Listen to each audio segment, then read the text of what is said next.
If you're a leader, you need to hear this. Great leadership isn't about having followers. It's about making more leaders. The real measure of leadership isn't about power or position. It's about impact and influence. The best leaders uplift, mentor, and empower others to reach their full potential. Leadership isn't about control. It's about creating a culture where people feel valued, inspired, and ready to grow. Remember this. If you treat your employees like they make a difference, they will. Join us in transforming leadership into a movement. Watch this video and see the incredible difference it makes when leadership is about building leaders, not followers. What's the best leadership advice you've ever received? Drop it in the comments. Welcome to Building Resilience. I'm Jose Pereira, your host. This is the place where true leaders are forged, where stories of adversity turn into lessons of strength, and where faith, courage, and resilience come alive. Each week we bring you voices that inspire, challenge, and equip you to lead with an unbreakable spirit. This is more than a podcast. It's a movement, and it begins right now.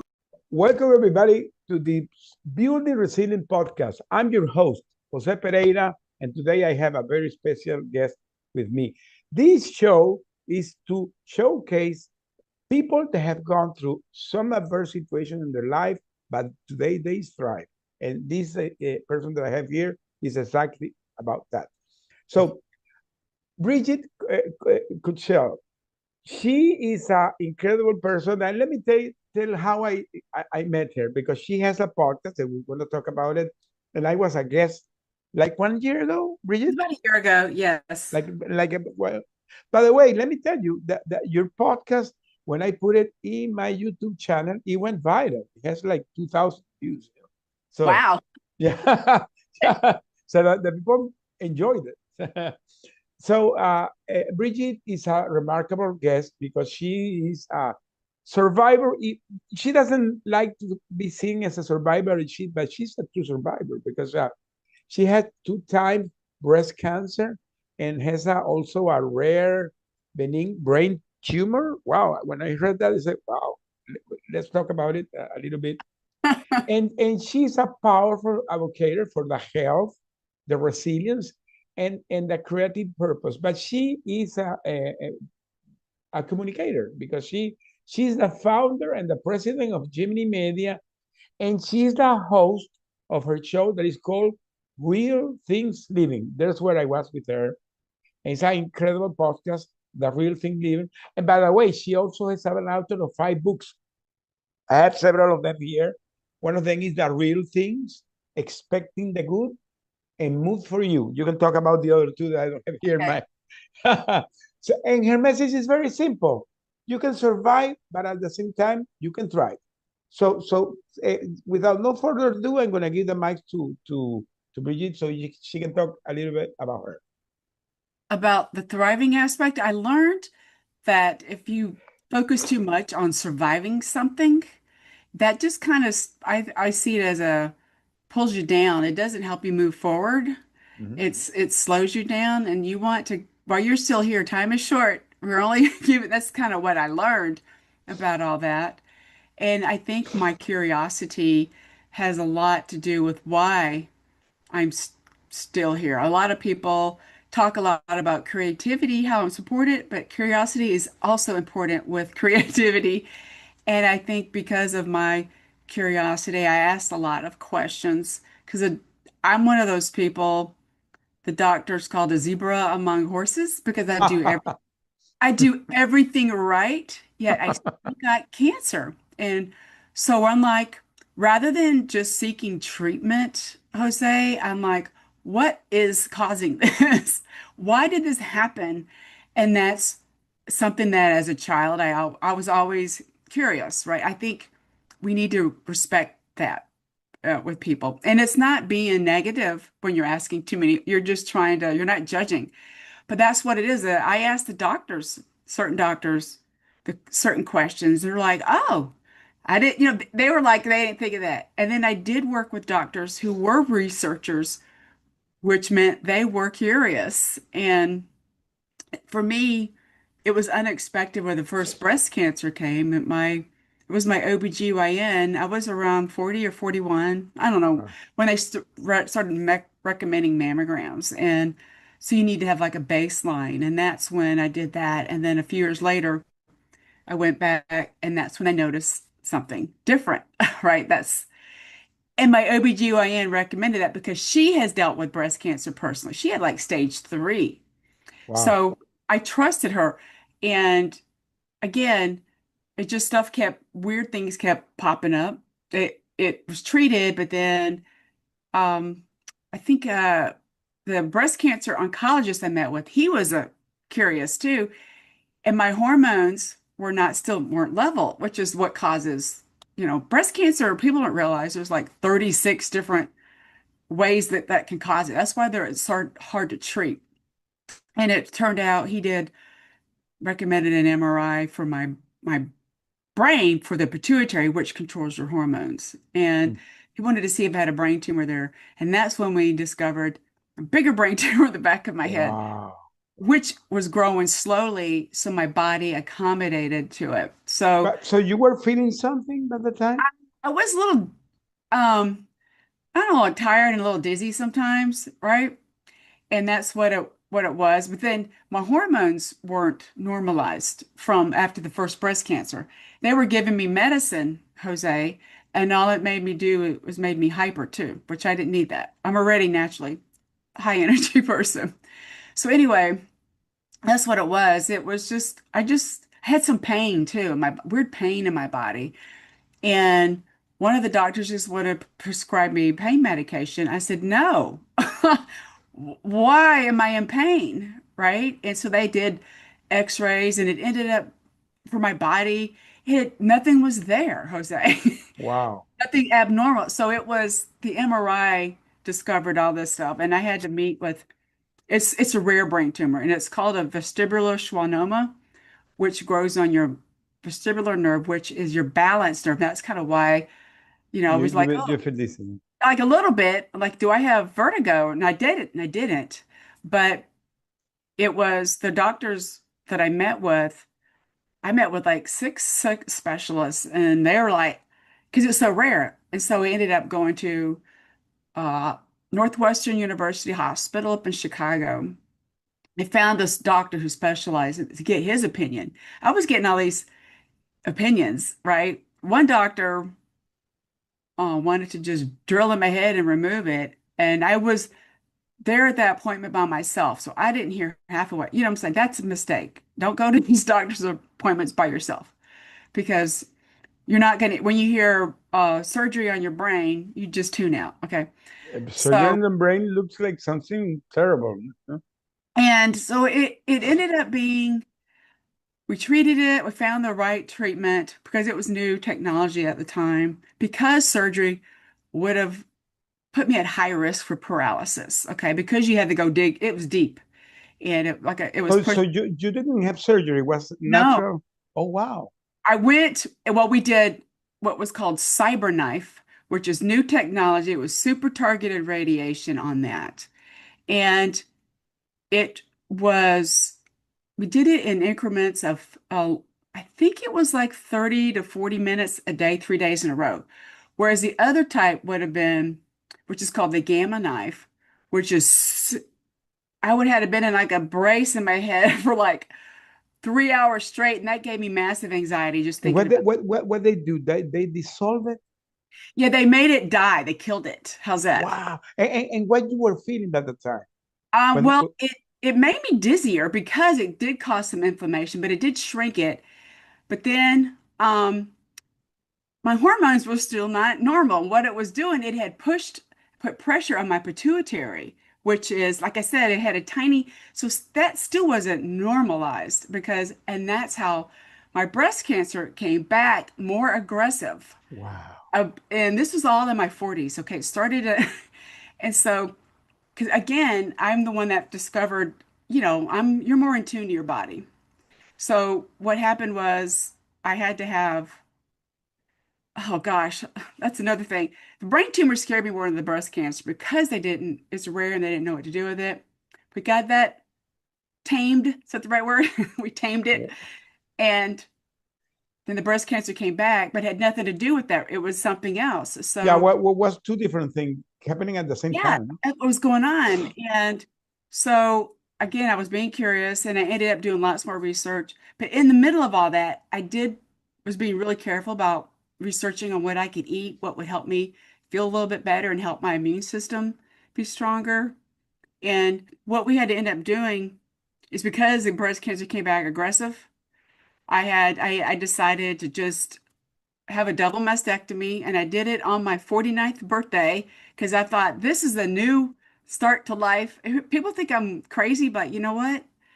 I just had to look at it from that perspective. And they did I'm that. hearing you, and you're talking so boldly about this, and with that smile, that I'm really surprised. Really, really It was scary at the time because, really what my focus and my beacon of hope is how I saw it were my sons.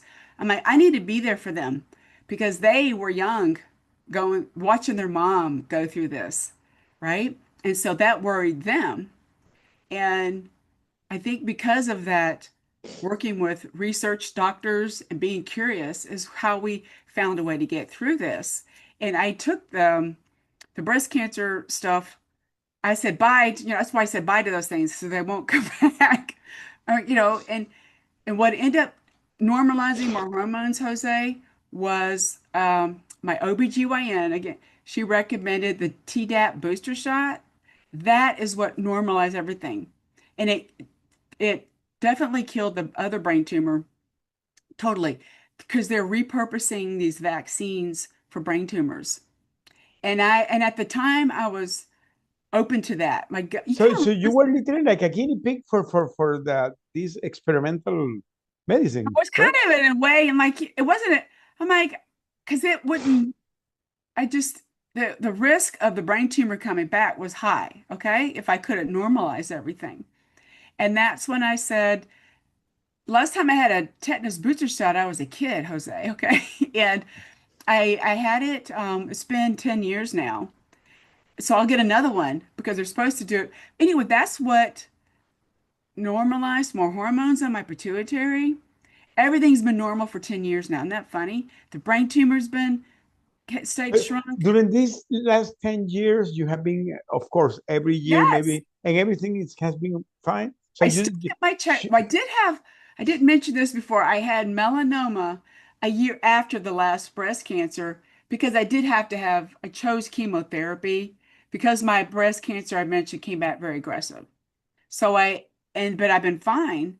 And also in the middle of all that, I did go see a holistic epidemiologist to help me figure out is there stuff I'm allergic to that I shouldn't be eating?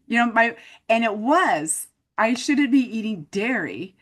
It was casein protein, but I'm glad I looked at an integrative approach to my life. Is that the right wow, word? yeah, And wow. and You one know, thing it's just that I didn't mention was right before the breast cancer came back, I had a corporate job and I got laid off along with a bunch of other people. You know how it is with these, you were laid off in the middle of all this thing. right? Well, it was right before the breast cancer came back. And so I was looking for a job, right? And then I discovered the breast cancer came back. And that's when I said, no, I'm going to focus on my health. I don't need to be like running around, you know, working hard.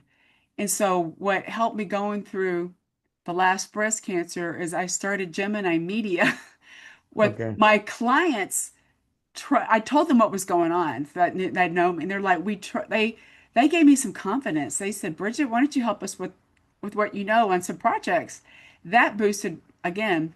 I needed that confidence, Jose, again for the The people believe in you, they and maybe believed in you me. They said, you still and have maybe you were inspiring them because you were doing something great. Let me tell you yes, something, Bridget. One of the things that I always talk is that you can be going to any situation in life, but having the proper mindset, things will be seen different.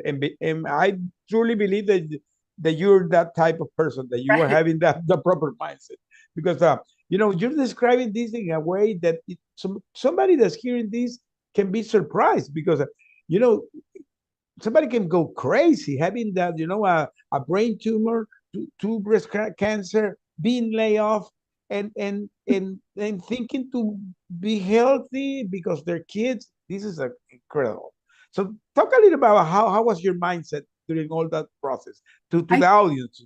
Oh, it was definitely scary as heck, Jose. I think, like I mentioned, brain tumor stuff scared me more because the doctors were shocked too. And so I found a neurologist. I'm like, again, I'm so curious. How did this kind of brain tumor, how did this happen? And that helped my mindset. I think rather than focusing on that and just always telling my kids it's going to be okay, I was not lying to them, but to be honest, I was a little depressed, to be honest with you. It was very depressing. And, but then like bring out Bridget's younger self because I was very curious. And so I found a neurologist and he told me that type of brain tumor is caused by radiation exposure. So that means it correlates to me. I'm an Army brat, meaning I grew up around around military bases. So they believe I was exposed to radiation as a Wow. child. That's why it grew very slowly. And so and so that helped my Have you mindset. ever thought to make a lawsuit to the army? No, I did not. Well, because my father, my father died of Agent Orange exposure. He was in Vietnam. And my mom is okay because she was an adult. But the same year that I found my brain tumor, my brother had a tumor pushing on his side by his heart. Now he had to have the surgery because that's pushing on his And heart. have you ever seen other people that lived during that time frame with you that maybe if had developed cancer? Yeah, there has been. It's very common, unfortunately. But I'm not joking now because Yeah, it's true. That's what's so scary about our environment. They're learning like this Agent Orange exposure. I think they used it during Vietnam they sprayed it. yeah, That's what it was. And so soldiers who are around, the orange is, right? And so they wonder, I don't know if I was born before my father was in Vietnam. How's that? That's how old I am. But uh, he he was, he passed away and his turned into stomach cancer. But I learned again, asking those questions, that's the kind of mindset I have. I think you need to have not to just give in. You got to fight. People talk about, a warrior, cancer warrior. I don't know if I would say that. I'm probably more of a warrior than I am a survivor. But my mindset was bring out that little Bridget who was so curious. And I think that mindset helped. And like it's kind of thinking back on it, I'm like, I'm going to be here to watch my sons graduate high school. That was my motivation. Now they're adults, right? They're 30 and 27. So it's that mindset just being positive for them. And that's why I joke I have a quiet rebellion is being positive in a situation because I'm just want to just help everybody. And I'm not somebody that wants to be some guru. I'm not a guru. I'm just trying to help inspire other people to But be let me tell curious. you, Brigitte, when you have curiosity, that is great because you're always looking for answers for everything, and that makes you be more focused in the situation that you're going. So how you use that today, your curiosity, what has become I for help. you? It helps in the business aspect too. Yeah, yeah, It, of course. it does help in the business aspect. I kind of look at it helps me come up with solutions and options for clients. Is that right? And then I kind of look at I mean, I do look at the long term, don't get me wrong. I do look at the long term solution, but sometimes when a problem, that's why people come to me for problems for some reason, because I ask the right. Because you're a problem solver, correct? I'm a problem solver. I didn't know that I was, but I also like to I try to weave in creativity with it because that helps make it more fun. Does that make sense? Yes, People yes. think being creative is being a musician. It's not.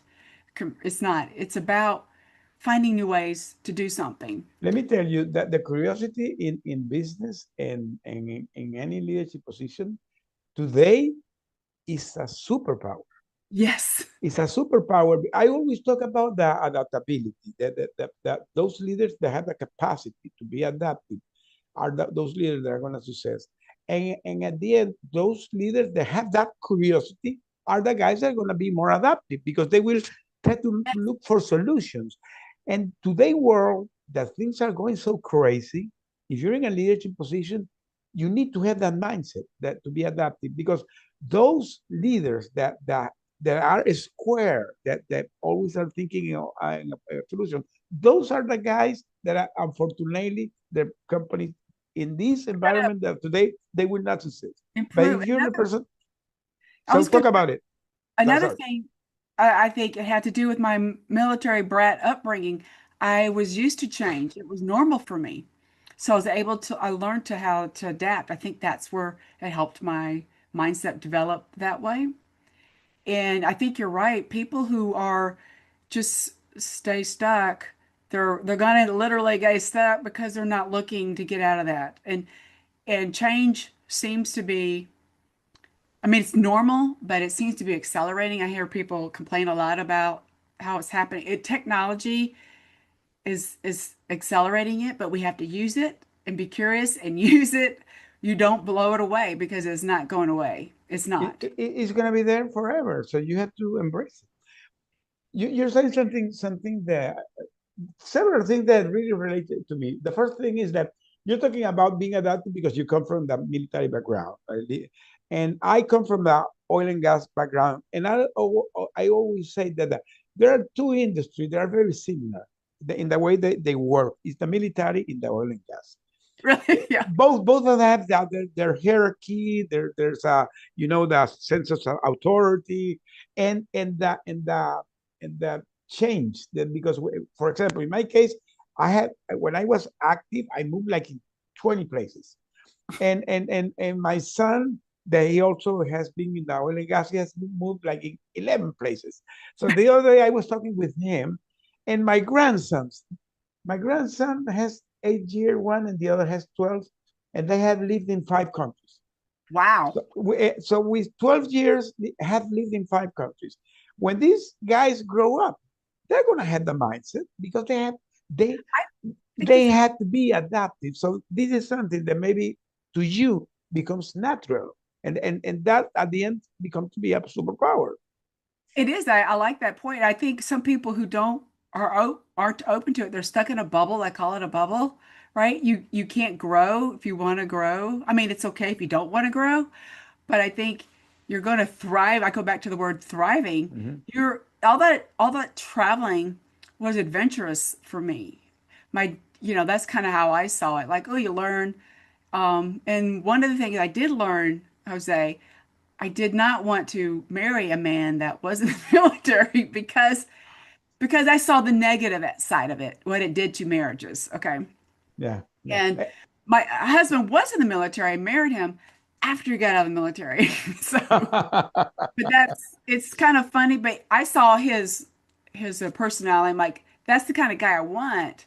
I wanted to be around someone who was brave and would do the right things. That's Well, it's important. like a doctor. A doctor wants to be married with a doctor because it's going to be difficult.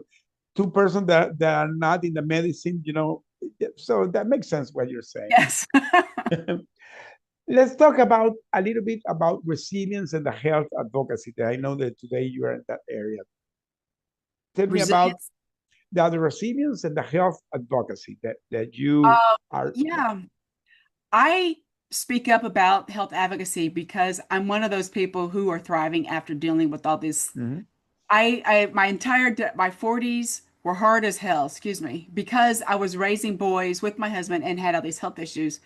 And that I'm like, I need to, people are just so surprised, even the medical field, what I have dealt with. And that's kind of what I talk about. I've done some speeches on that. Written my first book based on that. And I gave that first book out as a gift to the people at the chemo center at Oh the chemo, wow!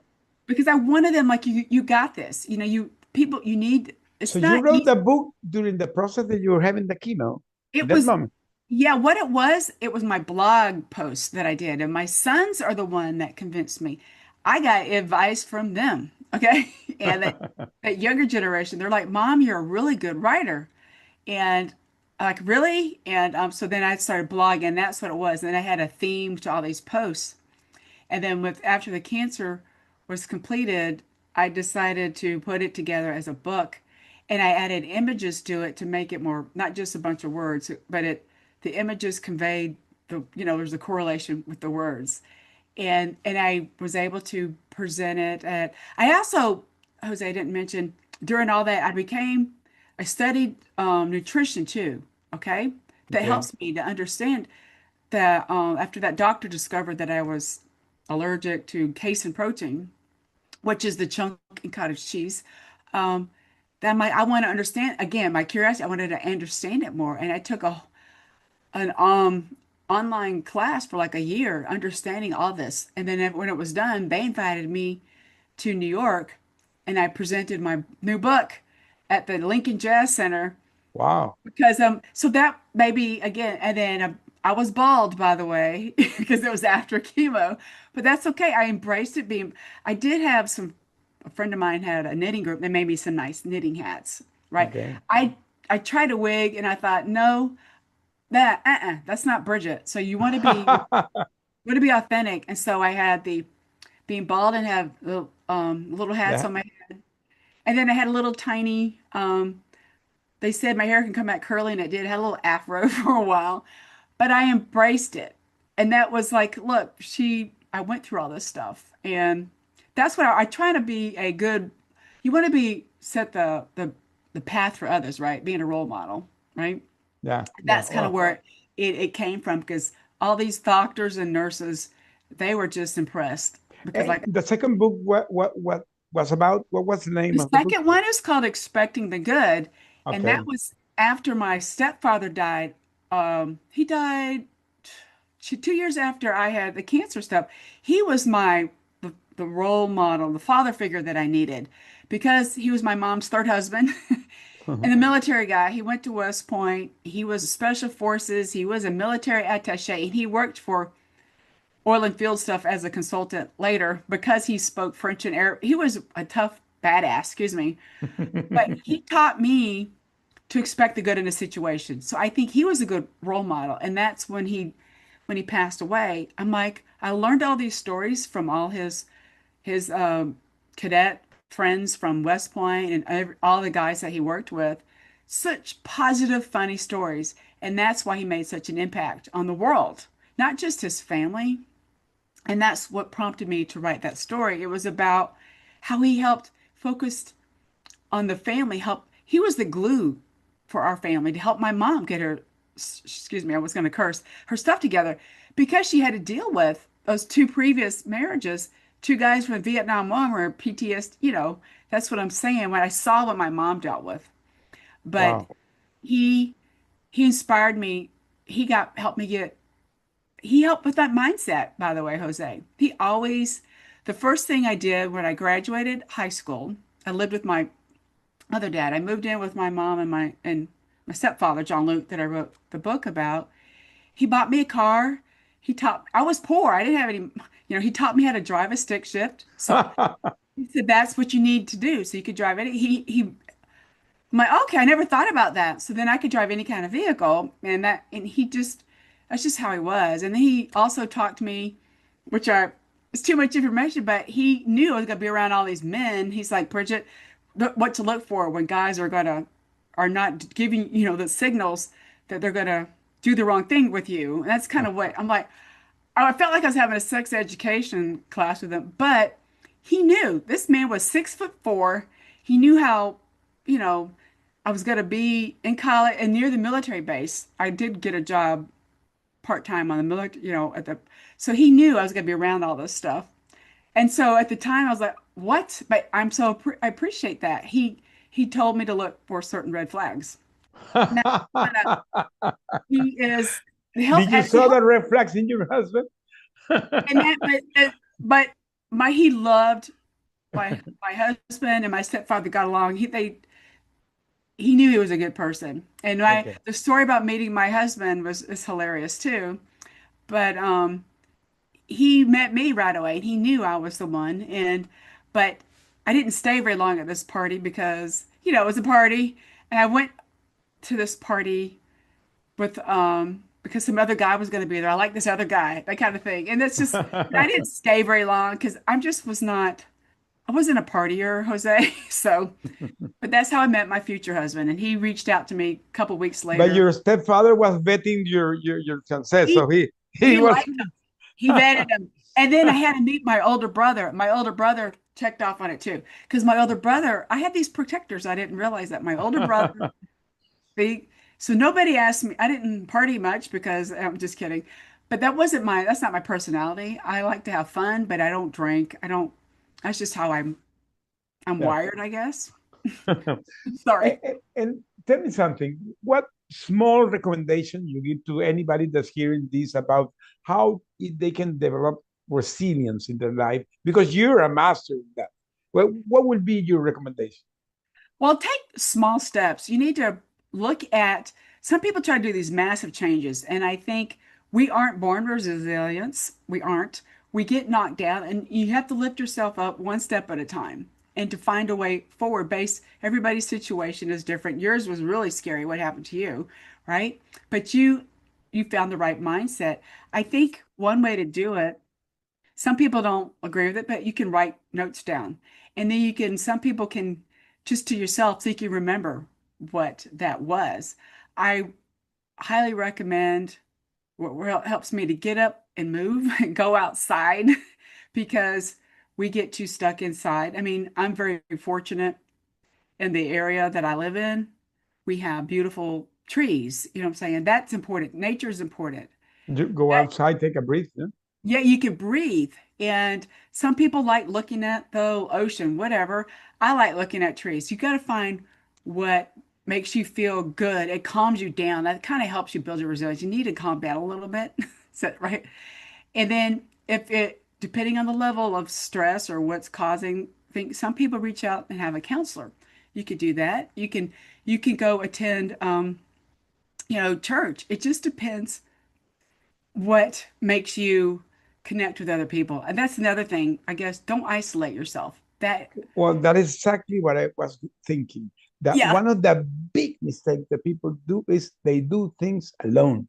yes, And this is a big mistake because there's where the depression and the anxiety comes because you're alone by yourself, thinking by yourself, and it's you are like making a feedback by yourself of that so it's making it worse. So don't do things alone. Have a sense of community. It's so yes, important. So important. it's true. And you're gonna think about, or there's someone else would ask you a question that you never even thought about if you're having to get over a hurdle. I call it a hurdle sometimes. It's some people just try to do it themselves, but it's not gonna move you forward very much. You're a natural storyteller because you're telling your story in a way that it's blowing my mind. So, you as a storyteller, you mentioned that you started the Gemini Media, your own company, and then you started the podcast. Talk a little bit about how your storytelling uh, became a business. I think, well, I'm naturally born that way. When I was young, I would always I don't know why, give speeches. I could ad lib really easy. I don't know, probably because Jose, again, I'm a military brat and we were free roamers. I'm a Gen Xer. We didn't have all this um, sitting in front of computers and looking at screens all the time. We were outside, and so I learned how to do that. My teachers told my parents I needed to be a writer, and I just was just naturally, and maybe I get it from my father. I don't know. I used to do choreography for, I Oh, was a little wow. bossy. I was a producer too. I'd have my friends get up on the stage. That's just kind of how I was. But as I got a little older, and when got my first job, they realized that I was just a good communicator with the clients because it's the curiosity, right? And I would always ask questions. And my podcast was an offshoot of my background, by the way, is business development, Jose, and Okay. marketing. Okay. That's kind of my degree. I also did like economics, because they wanted you to do economics back then too. But so that's what it is. So that experience helped me. And so they realized that I was good talking to clients. They would put me on stages. That's kind of how it came from. So and I wasn't really that nervous because it's just some people are comfortable. I was comfortable with it. And the podcast is an offshoot from that first book, Real Things, Six Ways to Embrace Life. Okay. And I started the podcast in 2019. And it was strictly just audio at the time. And you know who Seth Godin is? I met Seth Godin. Oh Uh, yeah.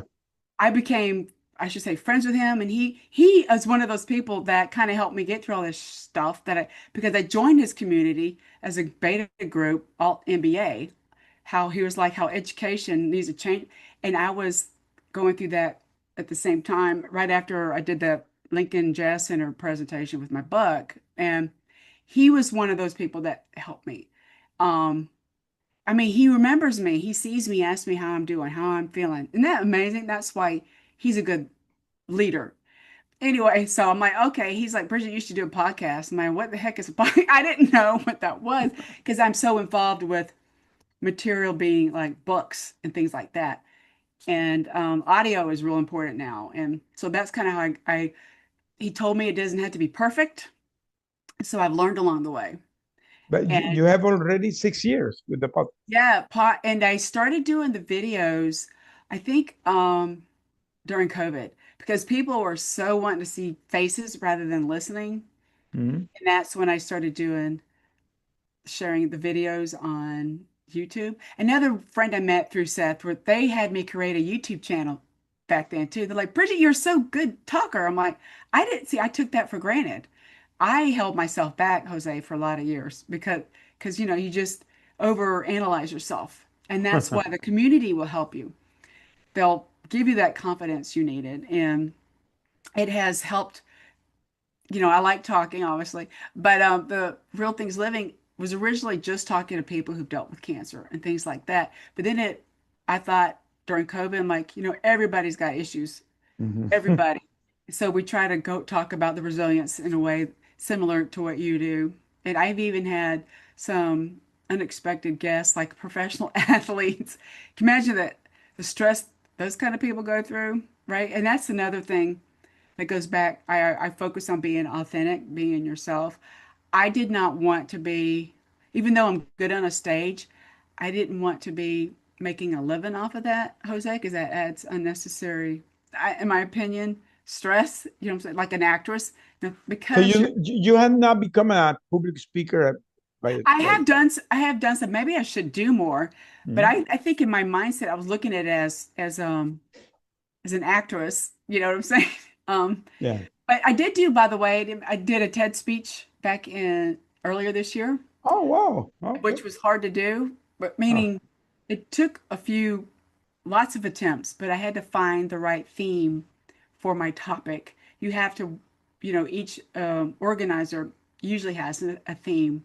So I did all that, and that helped me a And you lot. talk about your story was basically the. Curiosity is what I focused on. Oh, okay. How it, Oh, well, but that's how it great. helps it helps redefine the patient experience. This kind of ties in with my health advocacy because both sides of the coin, in the healthcare, the patient and the providers, they get very stressed out too. And that's kind of why I talked about that. And again, the real things living is we need to focus on what's real in life, experiences, and not collecting stuff. That's kind of what I saw that after the cancer. I'm like, I don't need all this fancy stuff.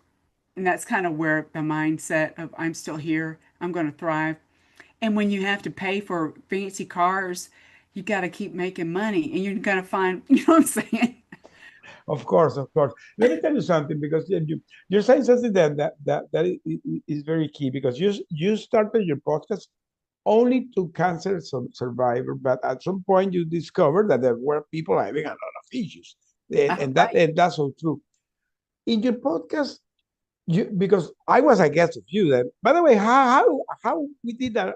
How we got connected? I don't remember. Someone reached out to me on your team. I think someone on your team reached out to me, and I Okay. looked at your story. I'm like, yeah. Um, I don't. Well, but we did that show, and it was an incredible show. As I said, I put it in my YouTube channel, and it got thousands of views. And I was surprised because your show began to grow. It's hey, the people are liking this. But so you're now doing interviews to people all over type of things in life.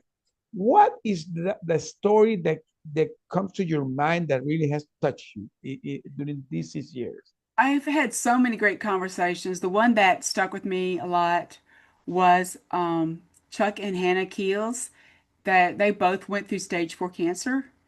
And when I recorded the conversation with them was in 2021, and she died like a year later. But they started a foundation called Get Up and Live, and they were Wow. reminded you get up and live while you're Wow. still here, and that's kind of that really stuck with me. And her husband is still alive. They ended up doing um, a cross country trip on a. I think they're from. I can't remember if they're from Arizona or New Mexico. Sorry, it's far from Georgia. But anyway, they went across the country. She was driving an RV and he rode a bike. And so Wow. then that's what they did together, get up Wow. and live, right? And Wow. So important. So true. she had his cancer is in remission. He's okay, but hers just spread everywhere. And I'm so glad. She was a nurse, by the way, Jose. Wow. And it still happens. She was only 48 when she passed, and that's young. But that stuck out to me. They are a reminder that embrace life while you're still here, while you can make a difference. It doesn't have to, go, RV across the country, do something. I mean, though I would like to do that, but Well, but if you want to do it, do it. do that. Sometimes the people have the bucket list and they never feel it. That's what it is. And that's kind of why I started writing books. Like, I've been in that background and I'm good, but I've always suppressed it because I was too engrossed in the corporate world. I was. And then I got laid off.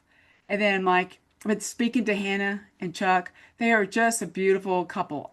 They were together talking to me. And that's what I remember, how happy they were. They were still here and they were talking to me, another cancer survivor. And that's kind of so much fun.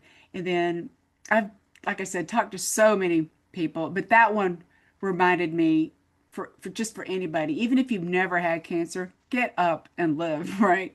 This is a great advice to the people that's hearing this. That sometimes you feel that your problems are you're only the person that's suffering, and then you get stuck there. And there is a life. And I always say something: nothing is permanent. Nothing is permanent. If you're having any situation in your life, that is not going to be permanent. So Right. you have to move on. Yeah, that great advice. Thank you for sharing that story because when I began to do this show was the same thing. I have had some stories that you get like a wow.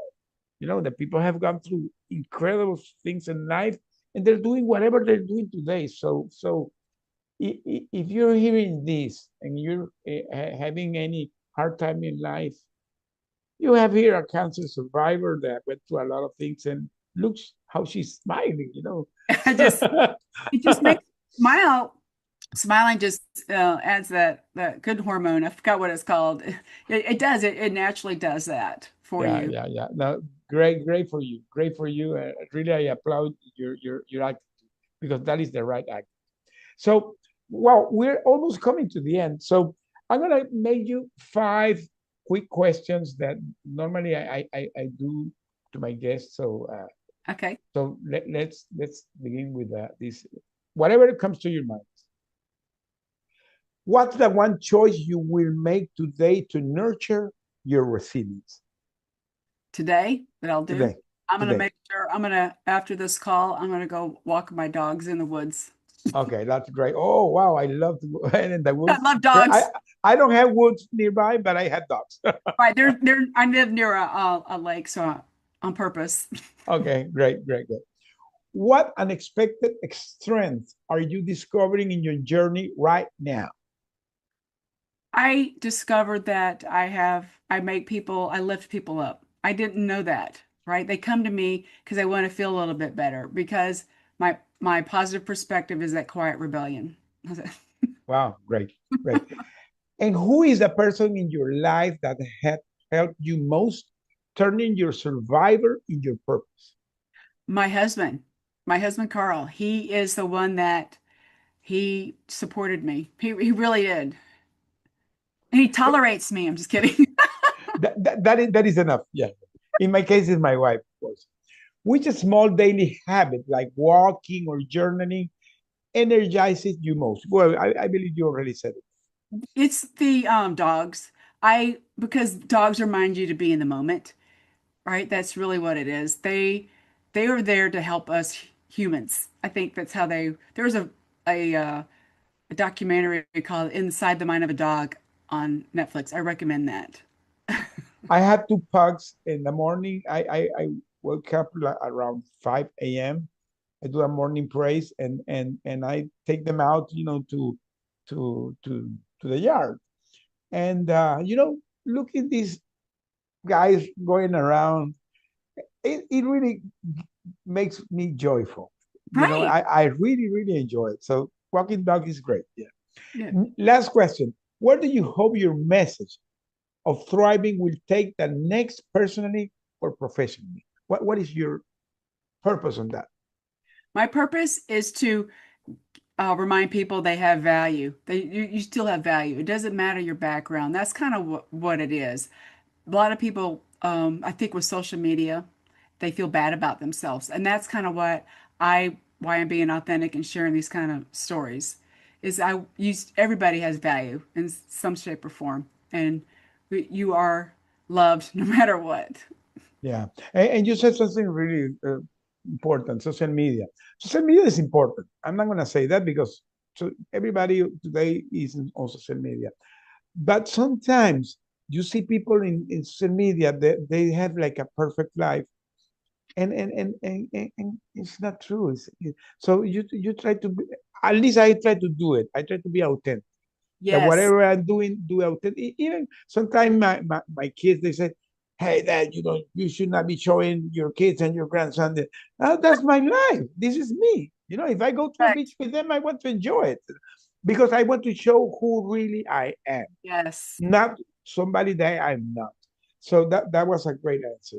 So now, almost coming to the end, Brigitte, where the people can find you, how the people can connect you, talk about whatever you want to talk about. The best place is my website, which is my name, Brigitte Cutshall. And then go to my YouTube channel, Real Things Living. And then my LinkedIn is I'm pretty active on LinkedIn as well. So that my website is I kind of combined it. I had a company help me. Well, they because it was hard to do two different websites, so they combined my Gemini into one under Brigitte Cutshall because I'm the one that people come to, right, Okay. for help on projects, stories. I even got Basically, the involved. people can contact you, for example, for what?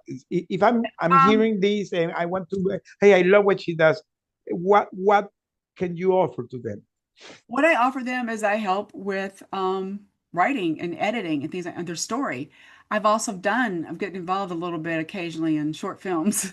So Oh, helping, I have my kids used to make fun of me, call me the grammar Nazi because I am really, I'm kidding. I'm really good at the editing and looking at the different things and making a story look better. I've had one of my big clients is a global nonprofit, Christian topics. I help them with their books. How's that? With the oh wow. production aspect. And I also want to do, I really, like you mentioned, I would like to do more speeches too to talk about them. That is something that I'm trying to work on. I stopped doing it during COVID. I'm not giving an excuse, but that I really was doing more before that. So now I need to get that COVID excuse out of my brain, sweep it out, and start doing more. But if somebody that's hearing this want to contact you to speak, you're willing to do it. Yeah, it's on my website mentions the things I can help with consulting, I can help with speaking, um, and consulting, and then I could do the production, meaning like the editing. People just are some people they have these ideas and they're afraid to move forward. So I kind of help them get out of that gut. And then the actual production I can help with, but like that, some of my clients. And if pay me. somebody wants to be a guest in your podcast, for example, that is say, I would like to be with her, how can they contact you? The best way is just email me. Okay. It's bc@brigittecutshall.com. That's the best way to do that. Some people, I don't know how they're finding my Gemini Media stuff. You got to go to one, as you know, if you go to too many, I'm not going to see everything. That's why I use BC because people can't spell my name. Okay, so coming to the end, in 1 minute, what will be the advice that you will try to leave to my audience? What will be your recommendation For life or for life? For life, yes, for yeah, life. I think just find joy in what you do every day. It doesn't have to be extreme. I think that helps. Everybody is dealing with something. Some people are faking it, right? They're acting like they're all rich and stuff, but just find some joy. It could be, like we had mentioned, go outside for a walk. It could be listening to music. I wrote that book, Move for You, because that I find joy in that. It includes running. I still run at 60 years old because I like it. And it's just, that's really what it is. You got to find, people say focus on a purpose, but you'll figure that out. I don't give too much advice on purpose, but I just want you to find a way to get up and find some joy. Move for you, because I also one of those people, because I have that nutrition background. I like to cook. Cooking brings me joy. Some people think I'm weird, but hey, it brings me joy, Jose. And I interview a friend from Dallas. She's a father from here, the U.S., and mother from Mexico. And she did a cooking book of the original Mexican food that she learned with that's her. cool. And it's a beautiful book. She sent it to me, and by the way, I told my wife, you have to learn to cook this thing. When I see recipes, I Bridgetize it, because I want it for like if it's got dairy in it, I have to substitute things. That's kind of why I say I Bridgetize it. But you have to just try things out. It's experimenting. It's being curious. That's really, be curious in life. Find some joy. That's really, try to keep it simple too, if you can. That's a great advice. Great advice. So we can have for the audience several takeaways here. The first thing is that, well, don't be a survivor, be a thriver, and try to have joy in life. Do baby steps, one step at a time, and try to really enjoy small things. She loves to walk her dogs in the woods. I like to do it in my yard. Do whatever you have to do, but do it, and keep moving. And I always say that if you cannot run, you can walk, and you cannot walk, crawl, keep moving. Right, exactly. Just there's a lot of programs out there, but I just recommend to start walking. Or some people like to bike, Jose, whatever. Find what you like to do. Well, this was a great interview, Brigitte. I enjoyed it a lot. And well, for the next time, the viewers, we're going to have another guest next week. We're going to be airing this on Monday, 8 a.m. Central Time. And well, thank you for being here, Brigitte. Thank you for being here with me. Thank you so much. I appreciate it. Bye-bye. Bye. If you're a leader, you need to hear this. Great leadership isn't about having followers. It's about making more leaders.